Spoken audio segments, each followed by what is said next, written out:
Hi everyone, Colleen Patrick-Goudreau from joyfulvegan.com. Welcome to Vegan POV. Today I want to address the assertion that what people eat is a personal choice. A lot of people say, I eat meat, that's my personal choice, that's my business, don't tell me what to do. That is certainly one point of view, and here's my point of view. First of all, the idea that we think we're making conscious, independent decisions about what we eat is quite amusing because we're being told what to eat all the time through marketing, certainly through marketing of the meat, dairy, and egg industries, such that we actually think they have our best interest at heart. And so then a vegan comes along and that person, we might say, you're biased and you have an agenda. But they never say that, the meat, dairy, and egg industries have an agenda, even though they have an agenda. Like they're trying to make money off of you. So it's really a testament to the brilliance of the marketing arms of the meat, dairy, and egg industries that we think that to eat meat is neutral and to be vegan is biased. We're all biased. We all have a bias. That doesn't mean that just because your bias is status quo, that it's not a bias. So that's that.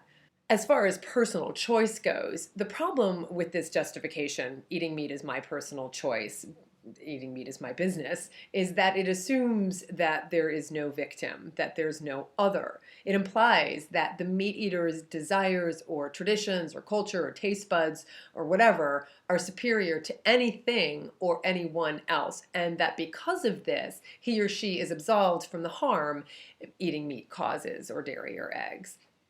It just doesn't hold water. As a society, we collectively decide that certain behaviors, certain actions, certain personal preferences, personal choices are inappropriate or morally reprehensible, particularly when they cause injury or harm to another. If you think about what abusive parents or spouses say when they're accused of child or spousal abuse, they often protest that it's nobody else's business how they treat their child or their wife or their husband, that people shouldn't meddle into their affairs and that they can do whatever they want in their own home.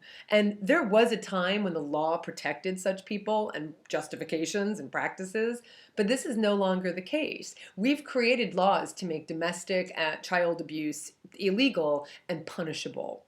When it comes to animal abuse, whether it's individual animal abuse in the home or systematic abuse in any of the animal exploitation industries, the difference is that it's just status quo. The difference is that it's become the norm. But just because billions of animals are being hurt and killed for us to use, to eat, to have them perform for us, to use as research tools, doesn't mean it isn't abuse just because it's status quo and part of our culture. It doesn't mean that it's not violence or pain. It just means that the abuse is systematic and hidden. And the animals whose bodies we've locked away and penned up and used up and cut up for our own pleasure, our own enjoyment, for our own personal taste, are no different than the victims of domestic abuse, who, if they had a choice, if they had a voice, they would choose not to be tormented or used or trapped or killed.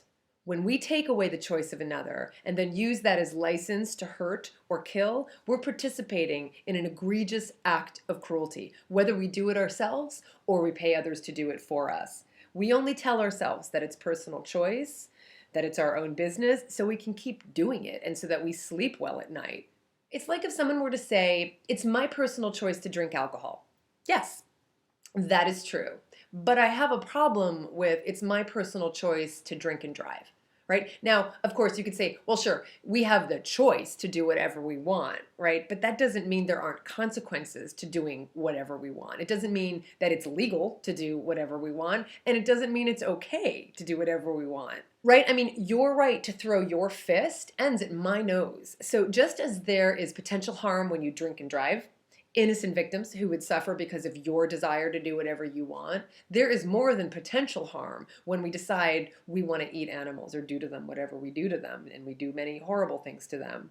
There is definite, inevitable harm to animals whose bodies we use and whose lives we take just for our pleasure. Just because we've developed a desire to eat them, it doesn't mean we're exonerated because we say it's our personal choice to do so. A choice made from personal preference might be the color I paint my bathroom, or the kind of car I buy, or the way I style my hair. But once there's harm, once there's a victim, it's not personal anymore. A personal choice to hurt someone else, that doesn't come out looking like a very pleasant credo to live by. But because millions of people are living by this justification, billions of animals are unnecessarily suffering and dying by it, year in and year out. It seems to me that we can make another choice, one that doesn't hurt ourselves, that still brings us pleasure and doesn't hurt anybody else. That's my point of view. Thanks everyone for watching. If you like what you heard today, please give it a thumbs up and please share it with, I don't know, everyone you know, this person and that person and a stranger and a friend and a loved one. If you have anything to say, please leave your comments below and certainly subscribe to this channel. And please support these messages by clicking on the support button below and visit joyfulvegan.com for more information about living healthfully and compassionately. For the animals, this is Colleen Patrick-Goudreau. Thanks for watching.